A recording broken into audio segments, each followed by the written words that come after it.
Assalamualaikum warahmatullahi wabarakatuh. Batur-batur dimanapun Anda berada, semoga kalian selalu diberikan kesehatan serta kelancaran rezeki. Kembali lagi bersama saya Ibra di channel YouTube Ruang Singup. Sebelum kita mulai ceritanya, jangan lupa subscribe terlebih dahulu, like videonya, dan juga nyalakan tombol loncengnya agar kami semakin semangat membuat konten cerita horor dan channel ini semakin berkembang. Pertengahan tahun 2003, saat-saat yang tepat untuk menikmati keindahan alam tanpa takut kehujanan. Pendakian ke Gunung Putak ini bukan pertama kalinya bagi Vian. Beberapa gunung sudah pernah dia daki sampai ke gunung yang berada di Jawa Tengah. Sore itu dia mencari informasi ke teman dekatnya terkait Gunung Putak, tapi tidak ada satupun dari temannya yang bisa memberi dia informasi. Ada salah satu temannya dari luar daerah yang sedikit tahu tentang pendakian Gunung Putak, tapi melalui jalur Gunung Kawi. Kedua gunung ini memang bersebelahan. Ada juga teman dari temannya itu yang memberi informasi kalau Gunung Putak juga bisa melalui daerah Batu, Malang. Satu jalur dengan Bukit Panderman yang sering dia daki. Wah, kayaknya asik tuh kalau satu jalur dengan Bukit Panderman, pikirnya. Sebenarnya dia sudah tahu sedikit kalau Gunung Putak itu bisa melalui jalur itu, tapi untuk memastikan, dia cari informasi yang lebih tepat. Oke, fix niatnya sudah bulat untuk mendaki ke Gunung Putak via jalur Panderman. Tanpa teman, dia mempersiapkan perbekalannya sendiri dan akan melakukan pendakian itu sendiri karena mendaki seorang diri memang sudah menjadi kebiasaannya. Kalau mendaki rame-rame, dia lebih merasa tidak nyaman. Semua perbekalan sudah disiapkan dan beberapa hari kemudian, dia berangkat menuju ke perempatan dekat rumahnya untuk mencari tumpangan yang bisa membawanya ke Kota Batu. Sebuah truk tanpa muatan yang berhenti di lampu merah dia hampiri. "Pak, numpang ke selatan ya?" teriak Vian ke sopirnya. "Emangnya mau kemana, Mas?" jawab sopir. "Saya mau ke Batu, Pak. Tapi kita cuma sampai di Ngantang loh," jelas sopir itu. "Nggak apa-apa, Pak. Sampai Ngantang juga udah cukup kok." Ngantang adalah sebuah daerah di Kabupaten Malang. Vian lekas naik ke dalam truk, rokok dinyalakan dan dinikmati sambil melihat keadaan kiri kanan jalan raya yang sangat ramai oleh aktivitas orang. Singkat cerita, sampailah truk itu di pertigaan Ngantang. Sopir truk teriak memberitahukan pada Vian kalau dia akan belok ke kanan. Vian langsung lompat turun dan tidak lupa mengucapkan terima kasih pada sopirnya karena sudah diberi tumpangan sampai ke sini. Warung nasi pinggir jalan membuat perut jadi keroncongan. Dia mampir sebentar untuk makan kemudian lanjut mencari tumpangan lagi. Tapi apesnya sampai jam 2 siang dia tidak juga mendapatkan tumpangan. Akhirnya daripada kelamaan, dia menaiki bus angkutan umum yang beroperasi dari Jombang ke Malang. Suasana pegunungan semakin terasa dari dalam bus. Karena perut kenyang, Vian sampai tertidur beberapa saat. 1 jam kemudian, sampailah bus itu di Kota Batu, tempat di pertigaan arah menuju ke Bukit Panderman. Vian turun dan lanjut jalan kaki menuju titik pendakian dan di tengah perjalanan dari belakang terlihat ada mobil sayur yang akan melintas. Vian teriak untuk meminta tumpangan dan beruntung sekali sopirnya mau memberi dia tumpangan, tapi Vian harus berusaha naik dalam bak dalam keadaan mobil terus melaju karena kondisi jalan yang menanjak. Tidak memungkinkan mobil itu bisa berhenti. Mobil sayur itu membawa Vian hingga sampai di titik pendakian. Setelah turun dari mobil, dia segera menuju ke rumah terakhir untuk pamit mendaki. Jadi saat itu masih belum ada tiket simaksi atau yang lain. Kalau mau mendaki hanya sowan saja ke penghuni rumah terakhir itu. Rame nggak Pak D yang naik? Tanya Vian ke penghuni rumah itu. Ada 2 orang, baru aja jalan. Jawab Pak D. Ke Panderman apa ke Butak Pak D? Ke Panderman Mas. Jawab Pak D. Kalau ke Butak aman nggak Pak D? Kalau aman sih aman, tapi emang agak sepi Mas. Terakhir ada 3 orang yang ke Butak tapi udah 2 minggu yang lalu. Wah, informasi yang bagus nih. Berarti jalurnya masih dijamah orang, pikir Vian. Vian sedikit bertanya tentang arah jalur menuju Gunung Butak dan Pak D sedikit memberi informasi. Katanya dari sini lurus saja ikuti jalan bebatuan. Memang kalau ambil jalur kanan itu arah menuju ke Bukit Panderman. Tanpa lama-lama lagi, Vian minta izin dan langsung bergerak meninggalkan rumah Pak D. Selangkah demi langkah jalanan setapak bebatuan ini dia lewati hingga sampai di ujung jalur, dan setelah itu dia mulai memasuki hutan rimba. Suara hewan hutan terdengar di sepanjang perjalanan. Semakin berjalan jauh ke dalam hutan, suasana menjadi semakin gelap. Ternyata sekarang sudah menunjukkan pukul 5 sore. Vian masih meneruskan perjalanannya sambil mencari tempat datar untuk dia bermalam. Beberapa menit kemudian, di sebelah kanan jalur ada tempat yang cukup luas dan dia segera mendirikan tenda di tempat itu. Kompor, nesting, dan perbekalan makanan dikeluarkan untuk mengisi perut yang sudah mulai terdengar. Kerucuk-kerucuk-kerucuk.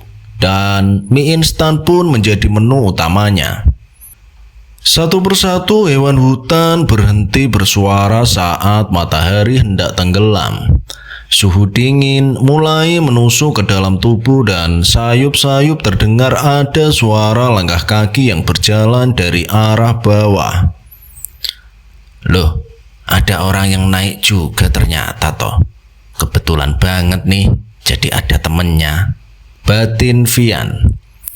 Vian menunggu kedatangan suara langkah kaki itu sambil menyeruput segelas kopi. Tapi suara langkah kaki itu tak kunjung sampai di tempat ia mendirikan tenda. Dia berdiri sambil menyorotkan senter ke arah sumber suara langkah kaki itu. Tapi di sana tidak ada siapapun. Mas, Mbak, halo, ucap Vian, tapi tidak ada jawaban dari siapapun. Wah, gak beres nih, penghuni gunung nih pasti. Dia kembali ke tempat duduknya sambil dalam batin berbicara. Permisi Mbah, cucumu mau numpang tidur di sini, jadi jangan ganggu ya. Dia kembali melanjutkan aktivitasnya minum kopi dan tidak berselang lama. Tiba-tiba ada suara benda yang jatuh di semak belakang tenda. Brak, kersak. Spontan dia melihat ke arah sumber suara itu dan terlihat beberapa semak bergerak, tapi entah benda apa yang baru saja jatuh. Dari sini Vian sudah mulai merasa kalau penghuni tempat ini mungkin tidak menginginkan keberadaannya di sini. Tapi dia masih berusaha tenang karena baginya dia tidak ada niat untuk mengganggu.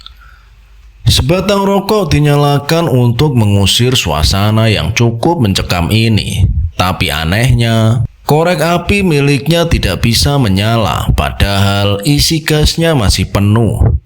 Beberapa kali dia mencoba menyalakan korek apinya, tetapi tetap saja tidak bisa dan akhirnya dia menyalakan rokok itu menggunakan kompor.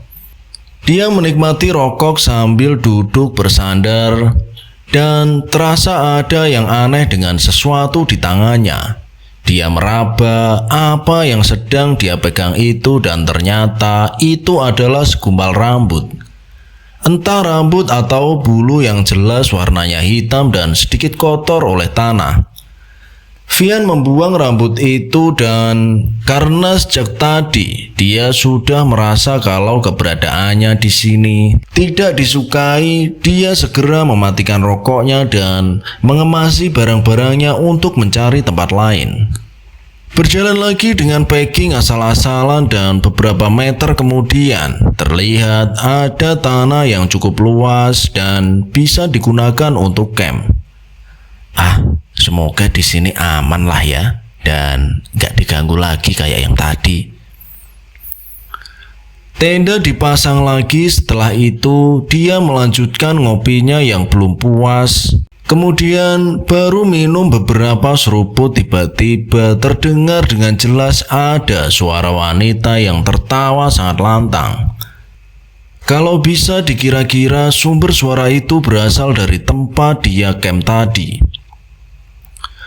Vian sudah tidak ingin berurusan dengan yang horor-horor lagi. Dia meletakkan kopinya di dekat pintu tenda, kemudian dia segera masuk ke dalam untuk tidur dan berharap semoga malam ini tidak diganggu oleh makhluk sontoloyo lagi. Pintu tenda ditutup rapat-rapat agar suhu dingin tidak masuk ke dalam. Senter dia gantung di atap tenda untuk penerangan, kemudian dia tidur berselimutkan sarung bapak. Jadi saat itu dia tidak membawa sleeping bag karena tidak punya dan adanya hanya sarung yang biasa dipakai kalau di rumah, dan sarung itu juga bisa dipakai bapaknya, oleh karena itu dia menyebutnya sarung bapak. Singkat cerita, pagi hari dia bangun dan pagi itu cuaca terlihat sangat cerah. Sinar matahari menembus dari sela-sela pohon pinus yang cukup lebat. Rokok dinyalakan untuk mengusir udara dingin, dan anehnya kali ini korek apinya dengan mudah bisa dinyalakan. Kompor dan nesting disiapkan untuk memasak mie instan, dan plastik yang berisi logistik ternyata hilang. Wah, apa jangan-jangan diambil monyet? Kalau sampai hilang, mampus nih, bisa nggak makan aku. Dia mencari-cari logistik itu dan dia ingat sesuatu. Apa mungkin tertinggal di bawah ya? Karena jaraknya tidak terlalu jauh, dia berjalan kembali turun dan ternyata benar logistiknya benar-benar tertinggal di tempat awal dia ngecamp. Sambil mengambil logistiknya, dia berucap, "Permisi mbah, gak ada niat ganggu.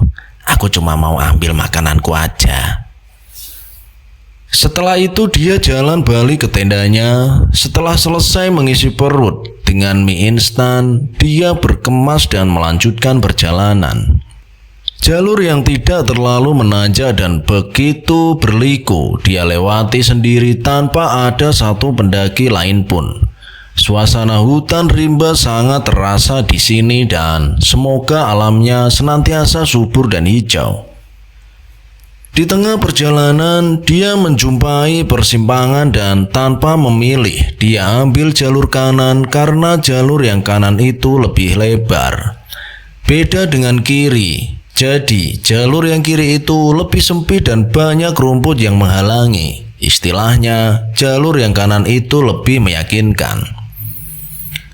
Masuklah dia di jalur kanan itu. Jalurnya sih tidak ada yang aneh, tapi semakin jauh ke depan, tiba-tiba suasana menjadi sangat hening. Suasana hewan hutan yang sebelumnya terdengar pun sekarang tidak terdengar lagi. Sebelum berpikir macam-macam dan terus saja berjalan menyusuri jalur. Beberapa saat kemudian, dari atas terlihat ada dua pendaki yang sedang berjalan turun. Loh, kata Pak D nggak ada yang naik. Tapi, itu kok ada pendaki? Ketika bersimpangan, Vian menyapa dua pendaki itu, tapi mereka hanya memberikan jari jempolnya dan kedua pendaki itu jalannya sangat cepat dan tidak wajar. Belum lama bersimpangan, Vian melihat ke belakang dan dua pendaki tadi tiba-tiba sudah tidak terlihat. Entah karena terlalu cepat mereka berjalan atau bagaimana. Kaki masih menapaki jalur dan mengira mungkin mereka tadi naik dari Gunung Kawi dan turun melalui jalur ini. Suasana masih seperti tadi, sepi dan sangat hening, bahkan hembusan angin pun tidak dia rasakan dan sudah cukup lama berjalan dia tidak melihat tanda-tanda yang menunjukkan tempat untuk beristirahat. Jadi jalur yang dia lewati sejak tadi hanya semak belukar di kiri dan kanan. Terlihat waktu sudah menunjukkan pukul 2 siang. Dan sampai saat itu, dia masih belum menemukan tanda-tanda tempat untuk beristirahat. Perut mulai keroncongan karena tidak menemukan tempat untuk istirahat. Terpaksa dia berhenti di jalur untuk mengisi perut. 1 bungkus mie instan dimakan tanpa dimasak. Yang penting perutnya bisa terisi. Setelah itu, dia menyalakan sebatang rokok dan dihisap sembari melanjutkan perjalanan. Gila, lumayan juga nih jalur botak. Meskipun jarang ada tanjakan, tapi panjang banget. Sebatang rokok sudah habis dan dia masih belum melihat tanda-tanda puncak. Jalur yang dilewati pun masih sama seperti tadi, hanya semak belukar di kiri dan kanan. Semakin lama, langit terlihat semakin redup dan waktu sudah menunjukkan pukul 4 sore. Jadi sudah sehari penuh dia berjalan dan tidak kunjung sampai di puncak.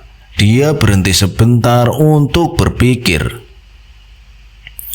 Apa jangan-jangan aku salah ambil jalur ya di pertigaan tadi? Tapi tidak mungkin karena tadi itu kan sempat bersimpangan dengan 2 pendaki yang sedang turun. Sebatang rokok dinyalakan lagi dan samar-samar dari jarak sekitar 50 meter.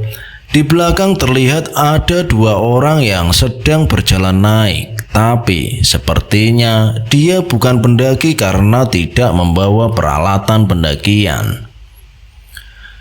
Orangnya perempuan, pakai celana jeans biru dan pakai sweater coklat. Wajahnya putih, tapi tidak dengan kulitnya alias putih pucat. Vian segera pergi dari tempat dia berhenti karena takut. Beberapa meter berjalan, dia coba melihat ke belakang dan perempuan tadi itu masih jalan mengikutinya. Itu makhluk apa anjir? Kenapa ngikutin mulu dari tadi? Dia mempercepat jalannya dan kali ini dia tidak berani menoleh ke belakang lagi. Karena jalan terlalu cepat, akhirnya dia kelelahan dan mau tidak mau dia butuh istirahat. Langit tampak semakin gelap dan sampai saat itu, dia tidak melihat tanda-tanda puncak. Dia memberanikan diri untuk melihat ke belakang dan syukurlah perempuan yang tadi mengikuti sudah tidak terlihat entah kemana perginya. Vian sedikit merasa lega dan karena hari sudah akan gelap, dia memutuskan untuk bermalam lagi di sini. Tenda kembali didirikan di antara semak, kemudian lanjut mengisi perut yang sudah mulai lapar.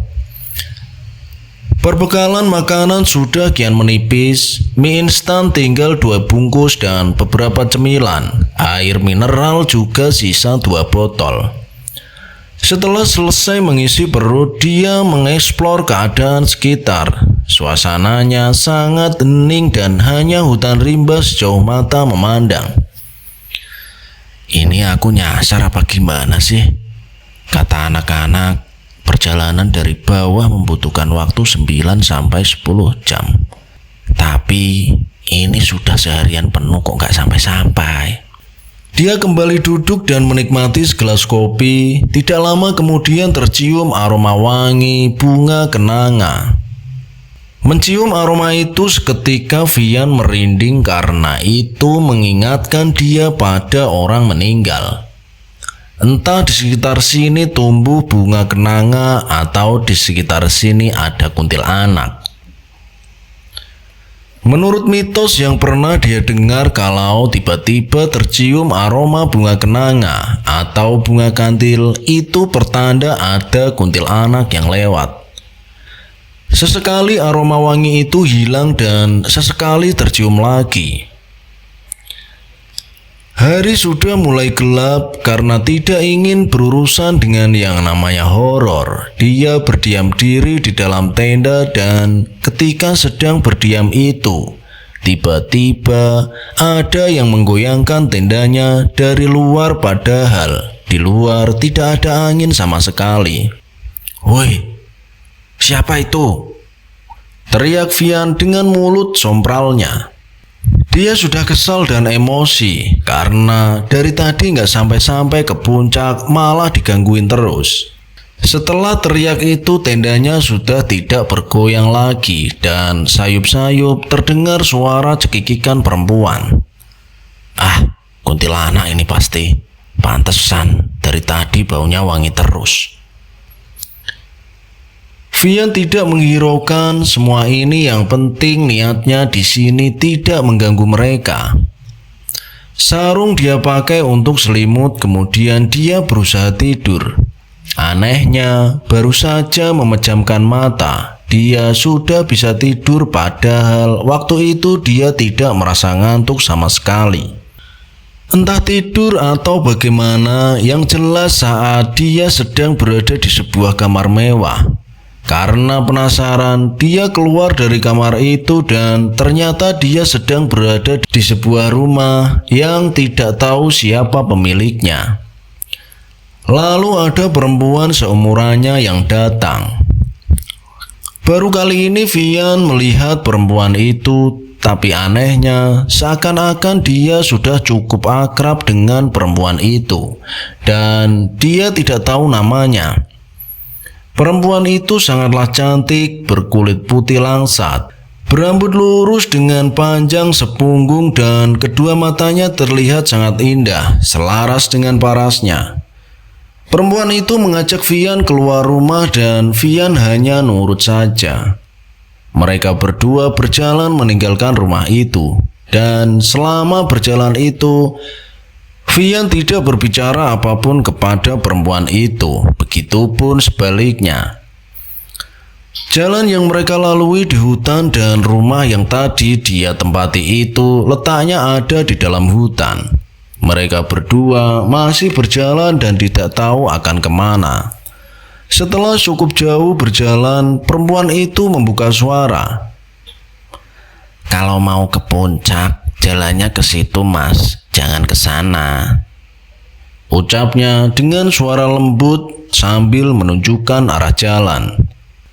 Vian hanya mengangguk sambil terus mengikuti perempuan itu. Lalu sontak dia langsung bangun dari tidurnya. Setelah bangun, dia tidak merasakan ngantuk sama sekali dan terlihat jam tangan menunjukkan pukul 9 malam. Vian berusaha kembali tidur tapi tidak bisa. Lalu di luar terdengar ada suara banyak orang yang berjalan. Wah, para pendaki nih. Dia membuka pintu tenda untuk melihat, tapi di sana dia tidak menemukan apapun. Senter diambil dan dia menerangi sekitar. Kemudian, "Nyari apa, Mas?" Dia dikagetkan dengan kedatangan pendaki dari arah belakang tenda. Enggak, Mas. Tadi kayak ada yang lewat. Boleh numpang istirahat nggak, Mas? Silakan, monggo. Malah seneng aku, Mas, jadi ada temennya, ucap Vian. Pendaki itu meletakkan tasnya di atas tanah, kemudian duduk. Vian keluar dari tenda dan berkenalan dengan pendaki itu. "Mendaki sendirian, Mas?" tanya Vian. "Iya, sendirian. Masnya sendiri juga?" Tanya balik pendaki itu. Iya, udah dari kemarin mas, saya belum nyampe-nyampe. Masnya kapan naiknya? Jawab Vian. Saya tadi pagi mulai jalan. Aneh, masnya ini mulai nanjak tadi pagi dan sekarang sudah sampai sini, sedangkan Vian yang dari kemarin juga baru sampai sini. Tapi tak apa, yang penting sekarang dia sudah lega karena ada temannya. Mereka berdua berbincang di tengah kegelapan hutan yang dingin dan bercerita banyak layaknya sesama pendaki, dan anehnya pendaki itu tidak mau menyebutkan namanya pada Vian. Sesekali ditanya, katanya panggil saja sesukanya. Mereka ngobrol sampai sekitar jam 11 malam. Pendaki itu bilang kalau beberapa meter ke depan itu sudah sampai di sabana. Tinggal melewati beberapa belokan. Wah, berarti udah deket dong, batin Vian ketika mendengar arahan dari pendaki itu. Vian menyarankan pada pendaki itu untuk tidur satu tenda saja dengannya agar tidak ribet mendirikan tenda sendiri karena keterbatasan tempat, dan pendaki itu menerima tawaran dari Vian. Semakin lama Vian semakin merasa ngantuk. Dia mengajak pendaki itu untuk tidur, tapi kata pendaki itu masih ingin nongkrong di sini. Kemudian mempersilahkan Vian untuk tidur terlebih dahulu. Karena memang sudah ngantuk, Vian pamit sama pendaki itu dan tidur duluan. Pintu tenda tidak dia tutup agar nanti kalau pendaki itu mau tidur bisa langsung masuk. Keesokan harinya, dia bangun dan pagi itu kondisi pintu tendanya masih terbuka dan pendaki yang semalam itu tiba-tiba tidak ada begitu saja dengan barang-barangnya. Vian keluar tenda untuk mencari pendaki itu. Dipanggil berkali-kali tidak ada jawaban. Sepertinya dia sudah jalan terlebih dahulu. Pagi itu dia harus menghemat perbekalan. Beberapa cemilan dia makan untuk sarapan, sisa satu bungkus mie instan yang rencananya akan dimakan nanti siang. Setelah selesai sarapan, dia berkemas dan melanjutkan perjalanan. Pagi itu dia harus menghemat perbekalan. Beberapa meter ke depan, dia keluar dari semak belukar yang sejak kemarin menjadi jalannya. Lalu, di depan dia melihat ada persimpangan dan tempat itu mengingatkan Vian dengan mimpinya bersama perempuan tadi malam. Tempat ini sangat mirip dengan tempat yang ada di dalam mimpinya. Dia ambil jalur kiri sesuai apa yang dikatakan perempuan tadi malam di dalam mimpinya. Lalu, dia melewati jalur yang cukup ekstrim. Jalurnya sempit dan sebelah kanan terdapat jurang. Setelah melewati itu, dia disapa bunga edelweiss yang tumbuh lebat di kiri kanan jalur. Setelah itu, vegetasi mulai terbuka dan sampailah dia di sebuah sabana yang sangat luas dan hijau. Ternyata benar apa yang dikatakan pendaki semalam. Vian berjalan menyusuri sabana hingga menemukan sumber mata air. Terlihat di sekitar sumber mata air ini seperti pernah digunakan untuk pendaki lain ngecamp. Beberapa sampah berserakan di tempat itu.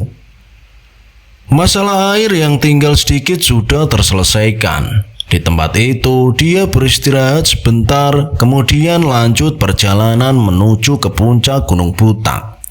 Di sepanjang perjalanan dari sabana menuju puncak, dia tidak melihat keberadaan pendaki yang semalam. Mungkin sekarang dia sudah sampai di puncak, pikir Vian.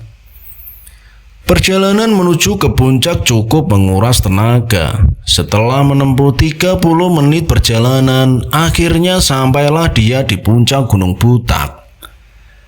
Tapi sesampai di puncak, dia masih tidak melihat keberadaan pendaki yang semalam. Puncaknya sangat sepi, hanya ada dia sendiri. Kemana Kemana ya mas-mas semalam itu? Apa dia balik turun? Tidak lama di puncak dia kembali turun ke sabana dan di sana dia memasak logistik di dekat sumber mata air dan sampai saat ini dia masih belum melihat pendaki yang bersamanya semalam. Mengingat kemarin perjalanan naik sangatlah lama, dia mengisi penuh 4 botol air mineral di sumber mata air itu untuk bekal perjalanan turun. Setelah itu, perjalanan turun dimulai pada jam 11 siang. Di perjalanan turun, Vian sangat was-was mengingat beberapa kejadian horor yang dialaminya selama perjalanan naik kemarin. Tapi jalurnya kali ini sangat berbeda. Semak belukar yang terasa panjang saat naik kemarin pun kini hanya sedikit. Semakin ke bawah, suara hewan hutan sayup-sayup mulai terdengar. Tidak sampai memakan waktu 4 jam, dia sudah sampai di ladang warga. Jalur yang dia lewati selama perjalanan turun benar-benar sangat berbeda ketika ia naik ke puncak. Lantas kenapa kemarin perjalanan naik memakan waktu seharian lebih? Vian mengabaikan semua itu. Yang terpenting adalah sekarang dia bisa sampai di bawah dengan selamat. Air minum yang masih sisa 3 botol dia buang dan dia berjalan menuju ke rumah Pak D. Sesampainya di rumah Pak D, terlihat beliau sedang menjemur kayu. Kemudian Vian menanyakan apakah ada pendaki lain yang naik ke Gunung Butak setelah dia. Pak D menjawab tidak ada sama sekali. Gunung Butak masih belum familiar bagi para pendaki di tahun itu. Tapi Pak D, kemarin saya ketemu sama pendaki loh di sana. Nggak ada mas. Kalau ada, pasti mereka izin dulu ke sini. Loh, masa sih? Kalau memang kamu melihat ada orang, pasti itu bangsa halus. Hutan Gunung Butak memang masih wingit mas. Nah, perkataan Pak D itu ada benarnya. Keanehan demi keanehan sudah dialami Vian selama naik kemarin. Mulai dari perjalanan yang memakan waktu 2 hari, 2 pendaki yang berjalan cepat, pendaki solo hiking yang sempat bersama dengan Vian semalam, dan beberapa gangguan dari makhluk Sontoloyo. Untung saja dia masih bisa turun dengan selamat. Dia melupakan semua itu dan menganggapnya biasa, namanya juga hutan. Dia pamit kepada Pak D untuk melanjutkan perjalanan pulang. Dari rumah Pak D hingga jalan raya, dia jalan kaki karena tidak mendapat tumpangan.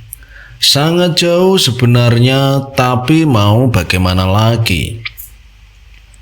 Sesampainya di jalan raya, dia sudah malas mencari tumpangan gratis dan memutuskan untuk naik bus angkutan umum hingga sampai di rumah dengan selamat. Demikian kisah pendakian horor Gunung Butak kali ini. Semoga kalian semua terhibur dan sekian. Assalamualaikum warahmatullahi wabarakatuh.